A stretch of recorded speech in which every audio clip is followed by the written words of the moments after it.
अस्सलामु अलैकुम रहमतुल्लाहि व बरकातुहू। नहमदुहु व नुसल्ली अला रसूलिल करीम। अम्मा बाद। अऊज़ु बिल्लाहि मिनश शैतानिर रजीम। बिस्मिल्लाहिर रहमानिर रहीम।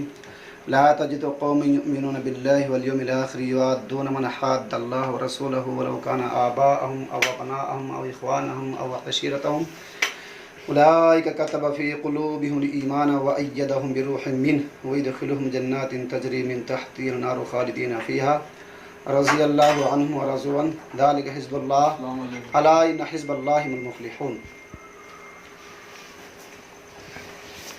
दोस्तों, ये कुरान करीम की 28वें पारा सूरह मुजादिला आयत नंबर 21 पढ़ी गई है। आप इसका तर्जुमा समाप्त फरमाएं। जो कौम अल्लाह पर और आखिरत पर ईमान रखती है वो अल्लाह और उसके रसूल की मुखालफत करने वाले से मोहब्बत नहीं करते हैं, अगरचे उनका बाप हो, उनकी औलाद हो, उनके भाई हो या उनके रिश्तेदार हो। ये वो लोग हैं कि अल्लाह ने उनके दिलों में ईमान लिख दिया है और अपनी रूह के ज़रिए से उनकी तायीद करी है। अल्लाह उनको जन्नत के अंदर दाखिल फरमाएगा जिनके अंदर नहरें जारी हैं। अल्लाह उनसे राज़ी हो गया और वो अल्लाह से राज़ी हो गए। ये है अल्लाह की जमात। और ध्यान रखना, खबरदार, अल्लाह की जमात कामयाब रहेगी। देखिए, आप बड़ी अहम कुरान की आयत है कि जो इंसान भी अल्लाह उसके रसूल की आपकी मुखालफत नज़र आए, अगरचे आपका बाप हो, आपका भाई, आपकी बहन या कोई भी रिश्तेदार हो, तो मोमिन की खुसूसियत ये बताई है कि वो उससे मोहब्बत नहीं करता है। वो अच्छे इंसानों से मोहब्बत करता है और जितने भी मोमिन लोग होंगे उनका एक ही जहन होगा और वही जहन इसको कहा अल्लाह ने कि इस तरह के जितने भी लोग हैं वो है एक अल्लाह की जमात। दुनिया में दो तरह की जमात हैं, एक हिज़्बुश शैतान कहा अल्लाह ने इसी 2-3 आयत पीछे, और एक कहा हिज़्बुल्लाह, अल्लाह की जमात और अल्लाह की और शैतान की जमात। तो अल्लाह की जो जमात उसमें सिफत बयान करी है कि अल्लाह की मोहब्बत के सामने किसी से ज़्यादा मोहब्बत नहीं करते हैं। अल्लाह के नबी सल्लल्लाहु अलैहि वसल्लम फरमाते हैं कि जब अल्लाह किसी बंदे से उसकी अच्छाई के ऊपर मोहब्बत करता है तो जो अर्श के पास के जो फरिश्ते होते हैं उनसे कहता है, फरिश्तों, मैं फला बंदे से मोहब्बत करता हूँ, आप उनसे मोहब्बत करो। तो वो फरिश्ते छठे आसमान पर कहते हैं, वे 7वें आसमान पर कहते हैं, फिर लास्ट वाले आसमान पर कहते हैं, फिर वे फरिश्ते इसी तरीके से कहते हैं, ज़मीन वाले फरिश्तों से कहते हैं कि इस बंदे से अल्लाह मोहब्बत करता है, तुम भी इनसे मोहब्बत करो।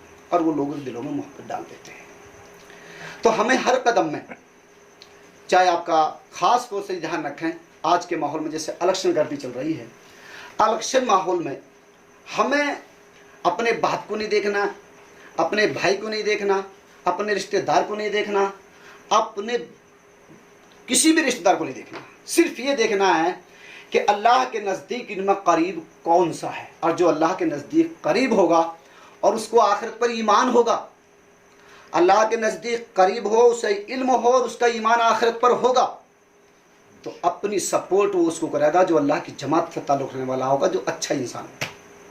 और अगर अपने ख़ानदान के बलबूते पर, अपने रिश्तेदार के बलबूते पर और अपने बाप के बलबूते पर अगर उसने उससे मोहब्बत करी है और मुझे मालूम है कि मेरा बाप, मेरा भाई जालिम है, अल्लाह उसके रसूल के हुदूद को पामाल कर रहा है, अल्लाह उसके रसूल की बातों को नहीं मान रहा है, लेकिन फिर भी उसे मालूम है कि दूसरा जो आदमी बैठा हुआ है वो जो इलेक्शन लड़ रहा है, जैसे ग्राम पंचायत के यहाँ पर अब इलेक्शन आने वाले हैं, और मालूम है कि फला आदमी इससे बेहतर है अल्लाह उसके रसूल के नज़दीक और ये ज़्यादा मुखालफत करता है अल्लाह उसके रसूल की, तो समझ लेना ये मोमिन की पहचान है कि अपने बाप को नहीं देखेगा, अपने भाई को नहीं देखेगा, अपने रिश्तेदार को नहीं देखेगा, वो सिर्फ ये देखेगा कि इनमें सबसे ज़्यादा अच्छा कौन है। अच्छा, एक बात, दूसरी बात ये आ जाती है कि ये समझ में नहीं आता है कि अगर सारी गलत हों तो फिर उन गलती का ताल्लुक से भी बात आती है कि अगर वो सारे भी गलत हैं तो फिर उनमें देखो कि सबसे कम गलत कौन सा है। अगर उनमें सबसे ज़्यादा कम गलत होगा तो फिर हमारी जिम्मेदारी ये है कि हम उसे सपोर्ट करें। अगर हमने उसको सपोर्ट कर दिया तो हम सब अल्लाह की जमात में हैं और हम शैतान की जमात से निकल गए हैं। आप इससे पहले देखेंगे शैतान ने उनको भुला दिया है और अपनी जमात के अंदर उनको शामिल कर लिया है। तो दो ग्रुप होते हैं दुनिया में। तो इसलिए हम अपनी वोट को आसान ना समझें। अगर किसी जालिम को सपोर्ट की हमने और उसने फिर जुल्म किया है, तो एक एक जुल्म के अंदर उसकी सपोर्ट जब उसने करी है और उसे मालूम था पहले से, तो उसका पूरे का पूरा उसमें हिस्सा रहेगा, जबकि उसके हिस्से में से कमी होगी ही नहीं, लेकिन उसके हिस्से में से पूरा उसको बराबर जुल्म का हिस्सा मिलेगा। और इसी तरीके से अगर अल्लाह के और उसके रसूल के लिए हमने सपोर्ट करा है, अल्लाह उसके रसूल की मोहब्बत में हमने सपोर्ट करा है, और अगर उसने कोई अच्छा काम किया है और हमें मालूम था कि अल्लाह उसके रसूल के मुताबिक काम करता है, दीनी एतबार से, अखलाक के एतबार से ये अच्छा है, तो ध्यान रखना, मन दल्ला अला खैरिन फलहुल मिस्लु अजरी अला फाइलिही, जिसने किसी खैर की तरफ को रहनुमाई करी है तो जितना उसको करने वाले को अजर मिलता है, उसको बताने वाले को अजर मिलता है। तो हम इसमें ख़ास तौर से हसास और बशास रहें। सारी नमाज पढ़ते हैं, नमाज भी अल्लाह के लिए पढ़ें, रोज़े भी अल्लाह के लिए रखें, और इलेक्शन में भी ध्यान रख रहे हैं अल्लाह रब्बुल आलमीन को याद रखें। जिन जिन लोगों की जुल्म का हमें पता है और जिन जिन लोगों ने एक दूसरे को उल्टा सीधा फंसाते हैं, एक दूसरे को उल्टे सीधे इल्ज़ामात लगाते हैं, फंसते भी हैं, फंसाते भी हैं, और इसी को उन्होंने धंधा बना लिया है, और हमें मालूम है कि हाँ इनका ऐसा किया है, और अगर हमने ऐसा सपोर्ट फिर भी उसको किया है तो अपने ईमान की खैर मनानी चाहिए। कुरान कहता है कि अल्लाह उसके रसूल की मुखालफत करने वाली की, जो अल्लाह उसके रसूल की मुखालफत करते हैं, मोमिन का मिजाज ये है कि वो उससे मोहब्बत कभी नहीं करते हैं। अल्लाह से दुआ करें कि अल्लाह ताला हम सबको अल्लाह उसके रसूल की जो मोहब्बत करता है, हमें भी उसी से मोहब्बत करने की तौफीक अता फरमाए। व आखिर दावाना अनिल हम्दुलिल्लाहि रब्बिल आलमीन। अस्सलामु अलैकुम व रहमतुल्लाहि व बरकातुहू।